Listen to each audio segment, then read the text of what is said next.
Chers frères et sœurs en Christ, ce que Dieu veut, c'est votre sanctification. C'est que vous vous absteniez de l'impudicité. C'est que chacun de vous sache posséder son corps dans la sainteté et l'honnêteté. Amen.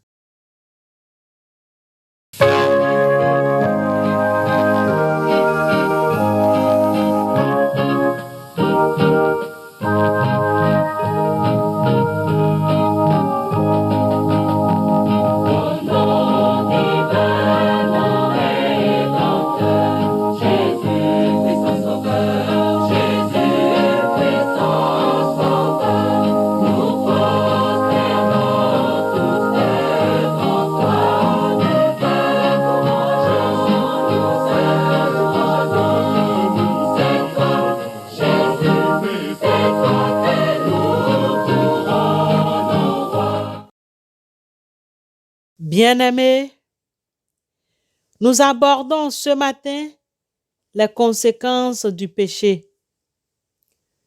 Le fait de mener une vie de débauche loin de la sanctification. Le chrétien est celui qui a accepté Jésus-Christ comme son Seigneur et Sauveur, qui le confesse, qui a reçu le baptême d'eau et le baptême du Saint-Esprit, puis vivre selon la volonté de Christ, volonté consignée dans la Bible. Cependant, pour que la vie du Christ reste et demeure dans les normes évangéliques, il faut que le chrétien mène une vie de sanctification. La sanctification n'est pas le fait d'exercer une fonction à l'Église.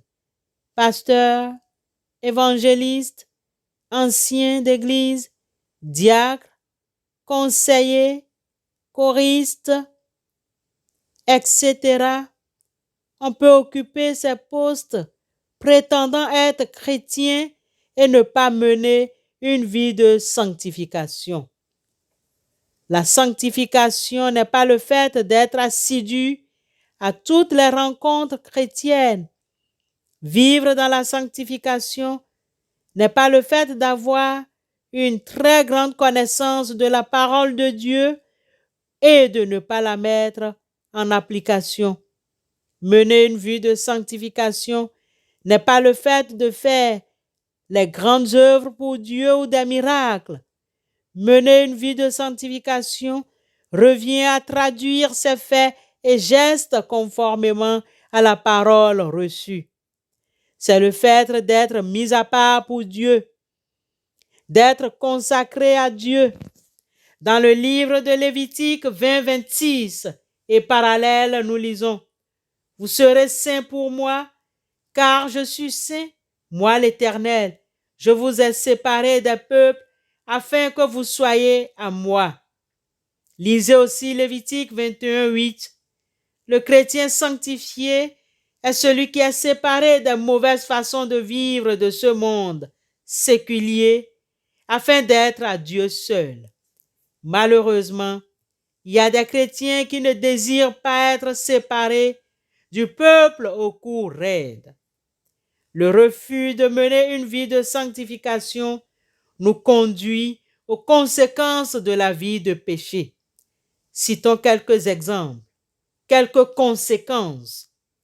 Nous avons les oppressions, les couches de nuit, les repas de nuit, les échecs, les maladies, la stérilité, le célibat et d'autres conséquences du péché encore. Bien-aimés, étant chrétiens, la sanctification s'obtient lorsque nous devenons enfants de Dieu. Il y a des hommes et des femmes qui sont dans les différentes communautés, mais ne sont pas enfants de Dieu. Ils sont amis ou fonctionnaires de l'Église. Jean 1, 12 et 13. Il est écrit: « Mais à tous ceux qui l'ont reçu, à ceux qui croient en son nom, elle a donné le pouvoir de devenir enfants de Dieu, lesquels sont nés non du sang, ni de la volonté de la chair, ni de la volonté de l'homme, mais de Dieu. Lorsque nous recevons l'Esprit de Dieu, nous ne vivons pas selon la chair, mais selon l'Esprit, si du moins l'Esprit de Dieu habite en vous. Si quelqu'un n'a pas l'Esprit de Christ, il ne lui appartient pas. C'est pourquoi l'apôtre Paul appelait ceux qui avaient cru en Jésus saints. Romains 8, 9 et 16. Voir aussi 2 Corinthiens 13, 12. Si vous vivez dans la sanctification, vous êtes saints. Bien-aimés, recherchons la paix avec tous et la sanctification sans laquelle personne ne verra le Seigneur. Amen.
Père très bon,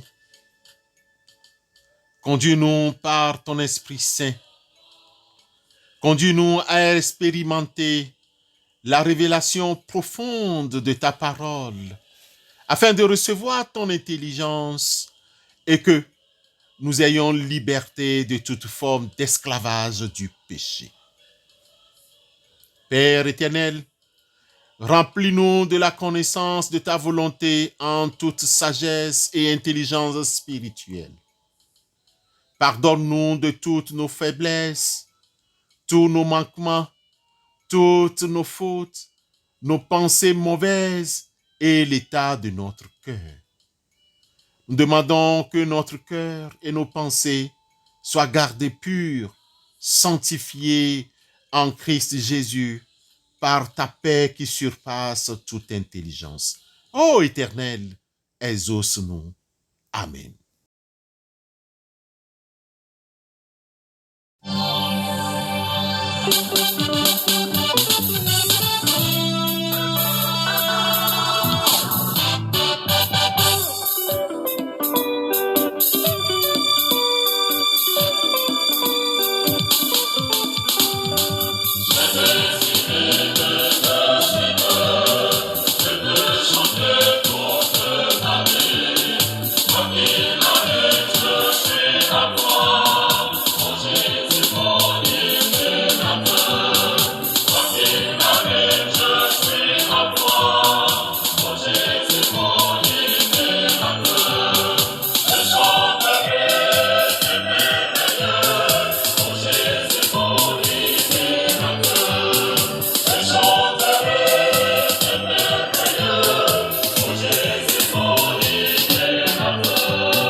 mes sœurs et frères bien-aimés,